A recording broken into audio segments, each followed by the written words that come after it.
The strait's going to be open to everybody. And who would control it? It's international waters. Nobody's going to control it. We're going to watch over President, it. Iran wants control of the Strait of Hormuz. Would you accept a short-term deal that allows Iran and Oman to control the strait? And would they have to open it immediately, or would you be open to that happening over a period of time? No, the strait's going to be open to everybody. And who would control It's it? international waters. Nobody's going to control it. We're going to watch over it. We'll watch over it, but nobody's going to control it. That's part of the negotiation that we have. They would like to control it. Nobody's going to control it. It's international waters, and Oman will behave just like everybody else, so we'll have to blow them up. They understand that. They'll be fine. Mr. President, thank you. Mr. President, thank you. How much economic pressure do you feel to get the Strait of Hormuz open? Does that give you more urgency, Mr. President? You've said that you're in no rush to make a deal, but with gas prices that are still high across the country, people are paying more for travel.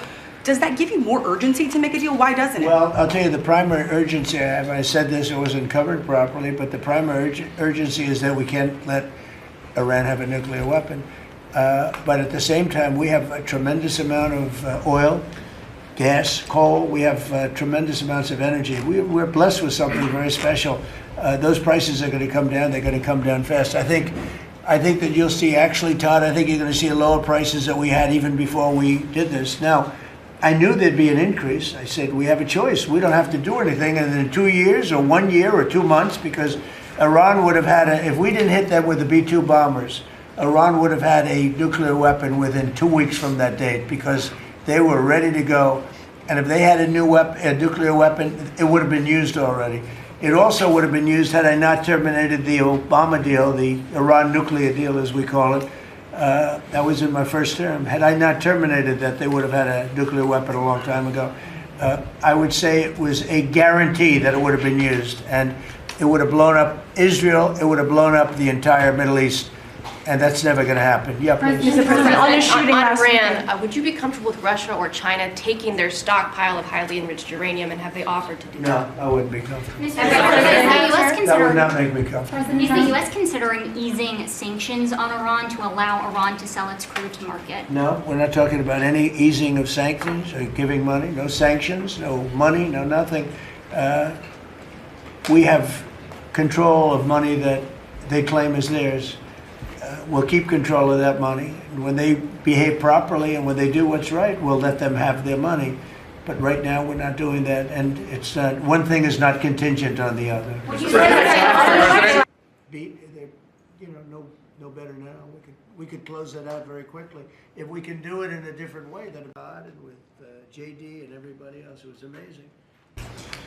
Before asking Vice President Vance to speak about these efforts, I want to express our tremendous gratitude to our outgoing Director of National Intelligence, Tulsi Gabbard, who's a terrific person, actually.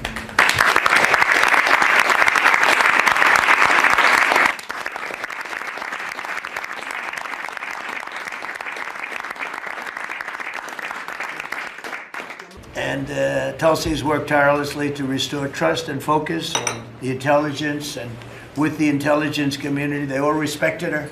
They listened to her. She gave us leads that were pretty much, people thought they were dead, and they weren't dead. They were right there, and she was able to expose a lot of things that we used at the FBI with Cash and with Todd and with JD and everybody else. It was amazing. She dramatically reformed the Office of Director of National Intelligence, and cutting the staff by 40%, and she prevented countless terrorists and cartel members from entering the United States. She exposed mountains of evidence related to the Russia hoax, probably the greatest hoax in the history of our country. Although, when you look at the fraud coming out, there's a lot of them. I mean, honestly, there's a lot of them. But the Russia hoax, a great hoax, a very dangerous hoax, too, and revoked security clearances of officials involved, and she declassified numerous historic documents of special public interest, including related to the JFK and RFK assassinations, which everybody wanted to see. And we're now releasing a lot of things having to do with space. It's people are very interested in it.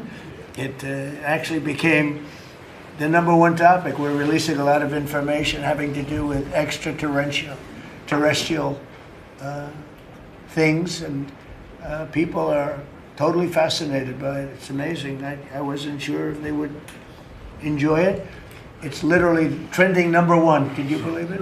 So a lot of people out there are like it, but we're releasing all of that information. And Tulsi, we're praying for you and for your husband. Her husband's not feeling great, but he's going to feel great soon. You're going to get him better. And he's a wonderful guy. So just say hello and thank you for the great work you've done. We appreciate it. Thank you very much. So just say hello and thank you for the great work you've done. We appreciate it. Thank you very much. And now I'd like to ask JD to say a few words about the war on fraud, followed by Acting Attorney General Todd Blanche, who's doing fantastically, and Secretary of State Marco Rubio, another one. I mean, we have great people. And the Secretary of War Pete Hegseth, Central Casting. He loves war. I don't know. He's a good man, that one. And Scott Bessent, you talk about a guy doing a job. It's been fantastic. Thank you, Scott. Really fantastic. And a lot of the success that we're having with other countries is what you've been able to do and find. And SBA Administrator Kelly Loeffler and all of the people here have been great. We're going to just do those few, and maybe if you have some questions, we'll go to others. But everybody around here has got a lot to say. But and Secretary of State Marco Rubio, another one. I mean, we have great people. And the Secretary of War Pete Hegseth, Central Casting. He loves war. I don't know. He's a good man, that one. And